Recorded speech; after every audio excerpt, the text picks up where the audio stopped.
Hello everyone, আসসালামু আলাইকুম। শরীফ Sharmin YouTube channel থেকে আপনাদের সকলকে স্বাগতম। আমি আজকে আবারও চলে এসেছি আপনাদের সঙ্গে নতুন একটি ব্লগ শেয়ার করার জন্য। আজকে আমার হাজব্যান্ডের অফ ডে ছিল, তাই সকালবেলা ঘুম থেকে ওঠার পরেই আমাকে বলছে তোমাকে কষ্ট করে আর নাস্তা বানাতে হবে না, আজকে তোমাকে নিয়ে বাইরে নাস্তা খাবো। আমিও তো খুশি হয়ে রেডি হয়ে গেলাম, কারণ আমিও কাজের থেকে একটু ফাঁকিবাজি করতে পারলাম, তাই বেশি খুশি হয়ে গেছি। তো আমিও রেডি হয়ে তার সঙ্গে বের হয়ে গেলাম। তো সবসময় তো বাসার পাশেই আমরা নাস্তা খাই, তো বললো যে আজকে এখানে খাওয়াবো না, আজকে একটু সামনে গিয়ে আরেকটা রেস্টুরেন্ট আছে ওইখানে তোমাকে খাওয়াবো। তোমাকে যে বলতাম সবসময় এখানের কর্নেতোটা অনেক মজার, তো ওইখানে নিয়ে গিয়ে তোমাকে খাওয়াবো। তো সেই জন্য সেই রেস্টুরেন্টে যাচ্ছি আমরা অলরেডি এসে পড়েছি এই রেস্টুরেন্টে আজকে আমরা আমাদের সকালের নাস্তাটা করব।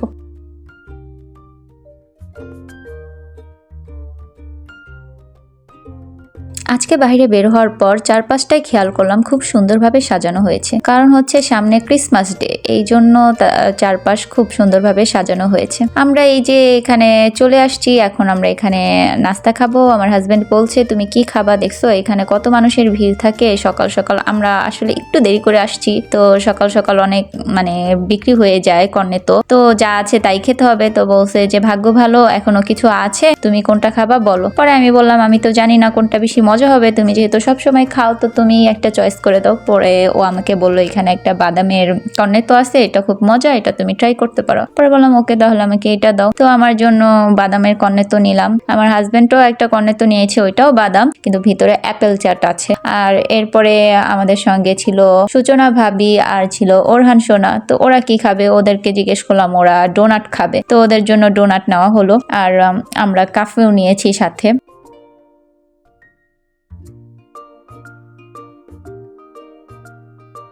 ইটালিয়ানদের সকালের নাস্তা বলতেই তারা বুঝে কর্নেতো আর কাফে। আমরা যেমন পরোটা রুটি এগুলি খেতে অভ্যস্ত সকালবেলা, তাদের হচ্ছে প্রধান নাস্তা হচ্ছে কর্নেতো আর কাফে। তো আমার কাছেও ভালো লাগে, খারাপ লাগে না কর্নেতো আর কাফে খেতে। তো প্রায় সময় দেখা যায় ওর আব্বু আমাকে সকালবেলা যখন বাসায় থাকে সকালে আমাকে এই নাস্তাটা করায়। আপনাদের সাথে রেস্টুরেন্টটা ঘুরিয়ে দেখাচ্ছি। আসলে এটা রেস্টুরেন্ট না, এটা একটা বার বলতে আমরা বুঝি যে এখানে ড্রিঙ্কস জাতীয় জিনিস পাওয়া যায়। আসলে না, ড্রিঙ্কস জাতীয় জিনিসের পাশাপাশি এখানে কাফে, কর্নেতো, কেক এরকম নাস্তা টাইপের জিনিসও পাওয়া যায়। তো এই জন্য এটাকে বার বলে তারা। তা আমি ফার্স্টে রেস্টুরেন্ট বলছিলাম, আসলে এটা রেস্টুরেন্ট হবে না, এটা বার হবে। এই যে আপনাদেরকে ঘুরিয়ে ঘুরিয়ে দেখাচ্ছি কি কি খাবার আছে এখানে।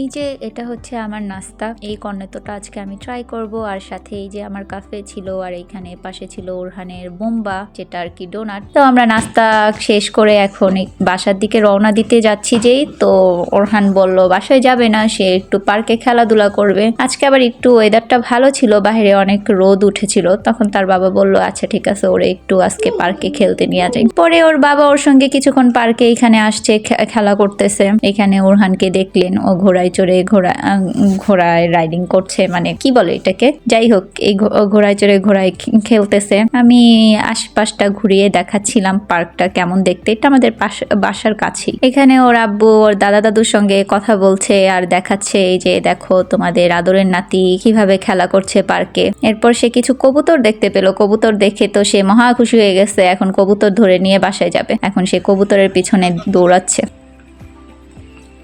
ধরো ধরো ধরো ধরো। সে ঘোড়া থেকে নেমে কবুতর ধরতে গিয়েছিল, আর এই ফাঁকে আরেকটা বাবু এসে তার ঘোড়ায় চড়ে বসে আছে। সে তো এটা দেখে একটু রেগে গিয়েছিল, গিয়ে চাচ্ছিল যে বাবুটাকে নামিয়ে দিয়ে সে উঠবে। তখন তাকে বুঝিয়ে বললাম না বাবা, এরকম করো না, তুমি অন্য জায়গায় যাও, অন্য আরো খেলনা আছে ওইখানে গিয়ে ওঠো, ওইখানে গিয়ে খেলো। সে পরে বুঝতে পারলো। এরপর কিছুক্ষণ দাঁড়িয়ে থেকে অবজারভেশন করলো কোথায় গিয়ে খেলবে। এরপরে এই যে আরেকটা বাবু দেখতে পেলো, সেই বাবুকে দেখে বাবুর কাছে গেল, ওর সঙ্গে একটু ফ্রেন্ডশিপ করতে গিয়ে এখানে এই যে চাও চাও করছিল বাবুর সঙ্গে। চাও চাও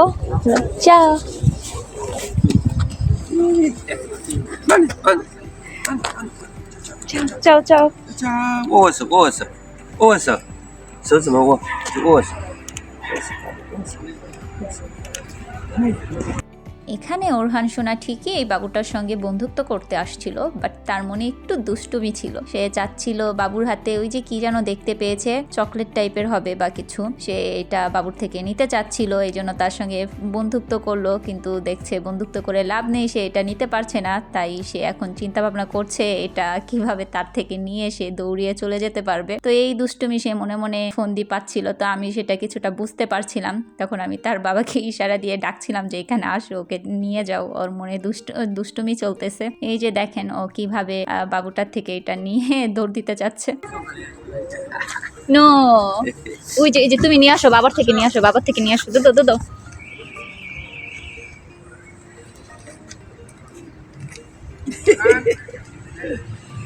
তোমারও না আছে? আচ্ছা, তোমারও আছে, তোমারটা নিয়ে আসো, আসো।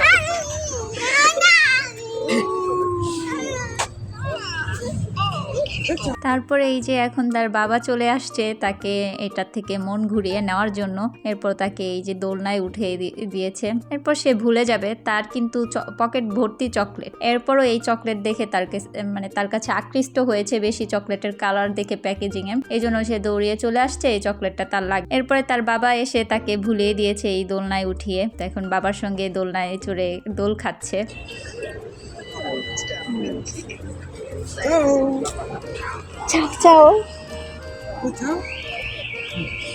মাশাল্লাহ দিলে এই বাবুটাও অনেক কিউট ছিল। এটা একটা চাইনিজ বাবু ছিল।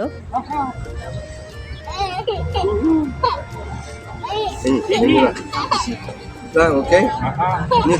Vení qua. Sí. Vení qua. Sí. Vení. এরপরে হঠাৎ করে খেয়াল করলাম এক ঝাঁক কবুতর কোথায় যেন উড়ে চলে যাচ্ছে। এরপরে খেয়াল করলাম ওই যে সামনে ভদ্রমহিলা একটা কুকুর নিয়ে হেঁটে যাচ্ছে, তার হাতে কবুতরের খাবার ছিল। এই জন্য উনি হয়তো বা পার্কে সবসময় কবুতরকে খাবার দেয়, আমি জানি না, বাট মনে হলো। তো ওনাকে দেখে কবুতরগুলি সবগুলি তার পিছন চলে যাচ্ছে, আর কি সুন্দর করে সবগুলি উড়ে চলে যাচ্ছে। এই দৃশ্যটা খুবই ভালো লাগছিল, তাই আপনাদের সঙ্গেও শেয়ার করলাম। এখন এক ঝাঁক কবুতরের সঙ্গে আরও একটি কবুতর দৌড়ে চলে যাচ্ছে সেই কবুতরগুলোকে ধরার জন্য। এই যে আমার ওরহান সোনাও কবুতর দেখে সে অনেক খুশি হয়ে গেছে, খুশিতে সে দৌড়িয়ে চলে যাচ্ছে কবুতরগুলি ধরার জন্য।